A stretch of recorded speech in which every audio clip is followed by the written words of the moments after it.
Assalamualaikum warahmatullahi wabarakatuh dan salam sejahtera.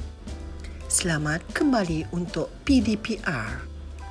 Bagi mata pelajaran Pendidikan Jasmani dan Kesihatan, kelas KSSM PK Tingkatan 3 Pendidikan Khas, tajuk pembelajaran kita hari ini iaitu Orienteering. Standard kandungan 1.9.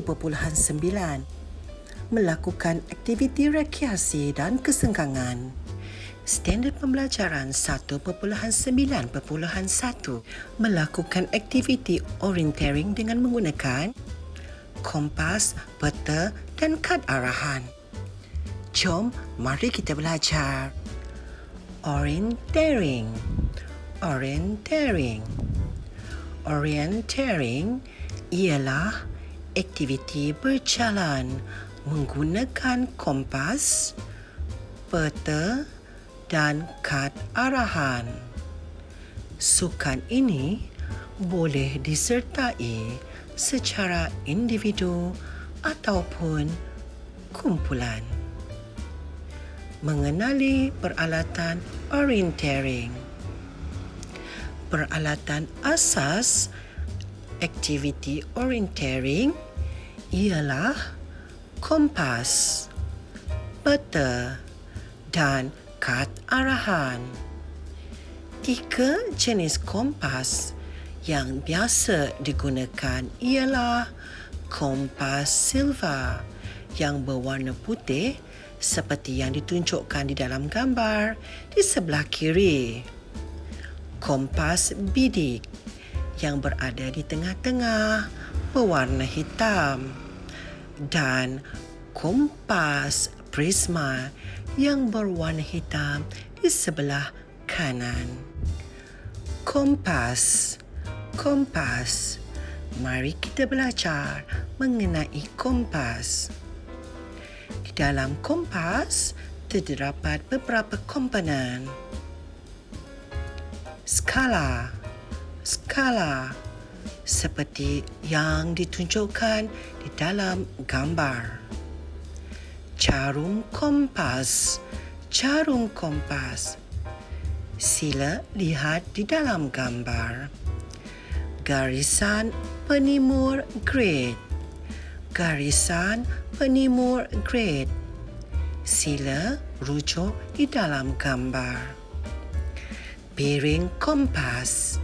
Piring kompas. Sila rujuk di dalam gambar. Kanta pembesar. Kanta pembesar.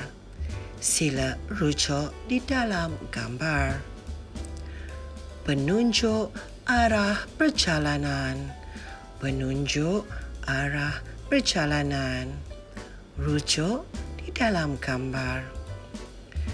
Tapak kompas. Tapak kompas. Sila lihat di dalam gambar. Anak panah penunjuk arah. Anak panah penunjuk arah.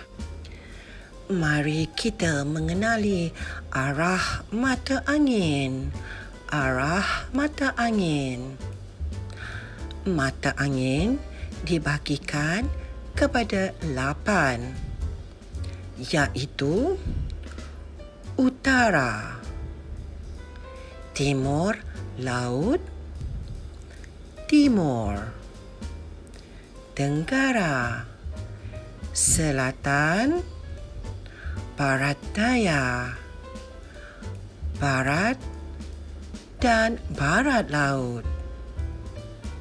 Sedikit info cara menggunakan kompas.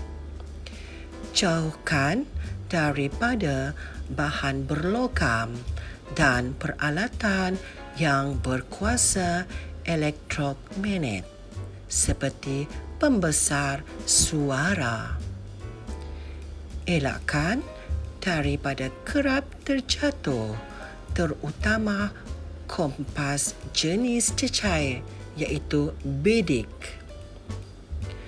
Cara menggunakan kompas akan ditunjukkan sekali dengan gambarnya. Mari kita belajar menggunakan kompas. Cara penggunaan kompas. Pertama, letakkan kompas di atas tapak tangan dalam keadaan datar dan di hadapan dada seperti yang ditunjukkan di dalam gambar. Kedua, pusing sehingga jarum kompas berwarna merah putih masuk ke dalam anak panah penunjuk arah utara ataupun home.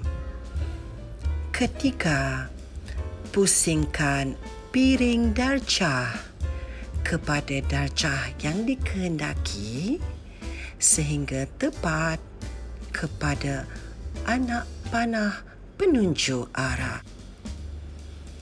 Keempat, pusing dan masukkan kembali jarum kompas ke dalam home dengan memusingkan kedudukan badan. Kelima, lihat arah anak panah yang menunjukkan arah yang dicari. Keenam, dapatkan anggaran jarak iaitu dalam meter atau langkahan ke arah sasaran yang ditetapkan. Peta lakar. Peta lakar. Peta lakar ialah sesuatu gambaran kawasan yang dipilih untuk menunjukkan ciri fizikal dan ciri-ciri budaya yang dilukis tanpa skala. Ciri fizikal ialah ciri semula jadi seperti bukit, sungai, tasik dan lain-lain. Manakala ciri budaya ialah objek ciptaan manusia seperti jalan raya, bangunan, sekolah dan lain-lain. Di dalam gambar ada ditunjukkan contoh peta lakar. Boleh rujuk gambar tersebut. Sedikit info. Titik kawalan ataupun control point merupakan tanda yang ditentukan di atas peta yang harus dilawati peserta. Penanda kawalan ataupun control marker. Kain merah muda dan putih diletakkan di titik kawalan dalam lingkungan 10 meter. Kad arahan ataupun control card. Kad yang dibawa bersama apabila tiba sebagai pengesahan yang akan ditanda oleh pihak penganjur. Landasan course. Panduan arah titik kawalan mula sehingga penamat. Okey, sila lihat di dalam gambar. Terdapat 3 tanda landasan iaitu permulaan, titik kawalan dan penamat. Leg ialah perjalanan antara 2 titik kawalan. Kad arahan. Kad arahan antara yang digunakan untuk aktiviti orienteering. Memandangkan kita masih belajar secara online, maka ia belum dapat dipraktikkan. Kad arahan. Kad arahan merupakan salah satu benda yang digunakan ketika menjalani aktiviti orienteering. Memandangkan kita masih menjalankan pembelajaran secara online, maka anak-anak diminta untuk melihat dan memahami kad arahan. Di dalam gambar ada ditunjukkan contoh kad arahan. Siapa cepat, dia hebat. Orienteering. Murid bergerak melaksanakan tugasan mengikut kad arahan yang diberi secara berkumpulan. Sila lihat di dalam gambar ada ditunjukkan contoh kad arahan. Kumpulan yang berjaya menamatkan permainan orienteering ini dengan menjawab semua soalan pada kad arahan dengan betul dalam masa yang terpantas dikira sebagai pemenang. Sedikit info, penanda kawalan ataupun control marker, terdapat kod kawalan tersendiri dan penebuk lubang. Tujuan untuk membantu peserta tiba ke destinasi yang betul. Di dalam gambar ada ditunjukkan contoh peta lakar.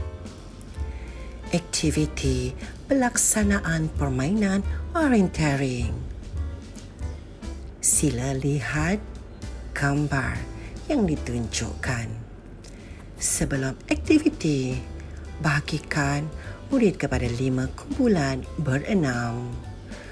Guru akan memberikan taklimat ringkas tentang permainan orienteering, syarat-syarat pertandingan, mengisi maklumat dalam kad arahan dan lengkapkannya. Lantik seorang ketua, penunjuk arah dan pencatat. Sudah, cikgu. Semasa aktiviti, murid bergerak melaksanakan tugasan lakaran peta laluan orienteering mengikut kad arahan dan arahan yang diberi secara berkumpulan. Sila lihat gambar yang kedua. Selepas aktiviti, serahkan kad arahan dan tugasan kepada urus setia di garisan penamat. Pembatalan penyertaan, gagal memulangkan kad arahan, tiada pengesahan kad arahan di setiap checkpoint yang dilawati, tidak mematuhi peraturan pertandingan. Pasukan yang berjaya menamatkan pertandingan dengan masa yang terpantas dan melengkapkan kad kawalan dan tugasan dengan betul diisytiharkan sebagai pemenang. Begitulah dia cara bermain orienteering. Ada sedikit pesanan buat anak-anak. Jangan lupa belajar di rumah dan menyiapkan latihan. Jaga diri anda sendiri.